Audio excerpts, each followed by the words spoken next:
Hi everyone, আমি রিমু এসে পড়েছি ছোট্ট একটা মিনি ব্লগ নিয়ে।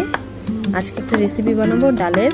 তো এই ডালটাকে হলো পলিটিক্যালের ডাল বলে আমাদের নিজস্ব ভাষায়।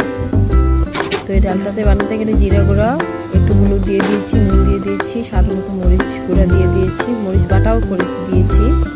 তো এখন ভালো করে মিক্স করে নিব। মিক্স করে জানি একটু দানা দানা না থাকে, ডালটা গুঁড়াই থাকে যদিও, কিন্তু তবুও দানা যদি না থাকে ডালটা ভালো করে ফেটিয়ে নিলাম ডালটাকে। তো ডালটা ফেটানোর পরে এটাকে আমি সম্বাদ দিব। তেজপাতা, একটু রসুন দিব, জিরা দিব অল্প, দিয়ে এটাকে সম্বাদ দিয়ে দিব। সম্বাদ দিব। এই ডালটা কিন্তু খাওয়াটা খুবই উপকারী, পেট ঠান্ডা থাকে, প্লাস আর খাইতেও খুব টেস্ট হয় ডালটা। তো অল্প ছোটো মাছ ছিল, এটাকে ভেজে নিলাম। অল্প ছিল, ডালটার মধ্যে দিব মাছটা। এই ডালটা খেতে আমার তো খুবই ভালো লাগে। তোমাদের কার কেমন বা লাগে জানি না আমি। যার ভালো লাগে, যারা জানো এই ডালটার বিষয়ে, কমেন্ট করো কার কেমন লাগে, আর কি কীভাবে বানাও প্লিজ আমার সাথে একটু শেয়ার করো। তো আমার ডাল সম্বার হয়ে গেছে।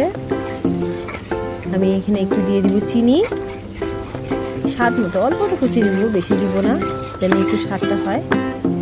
তাহলে এই ডালটা সবাই আমাদের বাড়ি খায় না, যদিও বা আমি আর আমার শাশুড়ি খাবো, তো বেশি একটা বানাইনি, অল্প চিনিও দিয়ে দিলাম।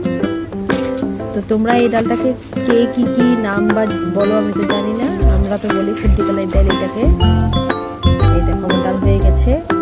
এটা এরকমই ঘন ঘন হয়, খেতে খুবই টেস্ট লাগে। তো আমার এই ভিডিওটা যদি তোমাদেরকে কাছে ভালো লাগে, তো আমাকে লাইক কমেন্ট শেয়ার প্লিজ করে দিও।